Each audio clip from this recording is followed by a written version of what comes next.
The leader of a cabal of superannuated Marxists. A Marxist. Marxist. He is a Marxist. I'm not going to put a Marxist in 10 Downing Street. Are you a Marxist? This is the slur being hurled at Jeremy Corbyn and Shadow Chancellor John McDonnell. But what does it mean to be a Marxist? And why is it being used as a way to insult the Labour leadership?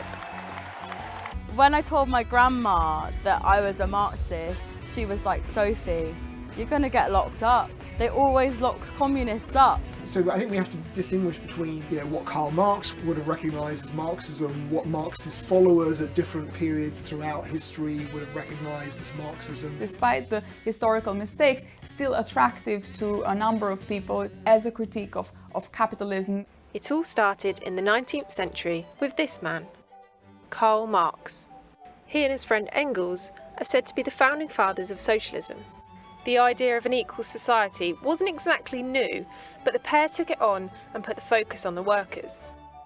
They believed that the working class, or proletariat, and the middle class, or bourgeoisie, were in conflict with each other.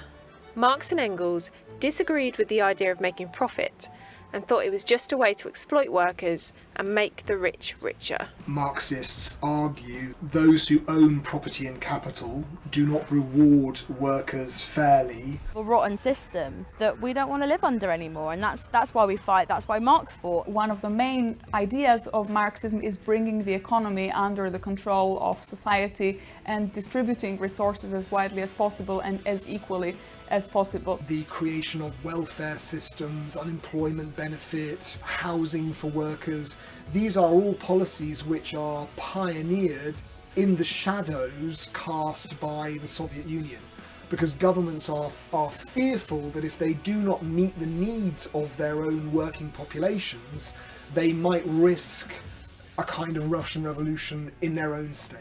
Right. So how did some go about achieving Marxist society? The workers coming up, seizing the means of production and creating a different kind of world. The other interpretation is that Marxist ideas will triumph, not on the barricades, they will triumph at the ballot box. This all sounds pretty reasonable. So why is it so controversial? Marxism is an ideology that, for many, is drenched in blood. It is associated with, the crimes of communist dictatorships in the 20th century. So, the word evokes images of firing squads in the Soviet Union, forced labour camps, tanks rolling into Budapest in 1956. I would ask, are they societies that are fundamentally run by the workers? Hang on. So we've spoken about socialism and communism. How are they different? And what's that got to do with Marx? Socialism is, in Marx's vision, the stage that precedes communism. Socialism is like a capitalist society, a class society. It's just a class society where one particular sector of the population, the working classes, has been empowered against the capitalist classes. On the other hand, communist society is the Marxist utopia, really. It's the end of class society. It's the end of politics as conflict. So why has a political theory come to be used as an insult? It says, if you still believe that this is a viable system, you are deluded or hopelessly naive. And it also says, if you believe that this is morally justifiable, then you are completely corrupt or fanatical.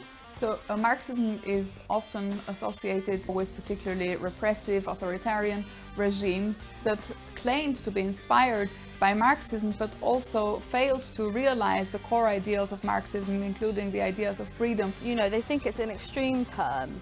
Calling someone a Marxist is extreme, and I don't really think it is extreme. A lot of people have read the Communist Manifesto. This is an ideology from the 19th century.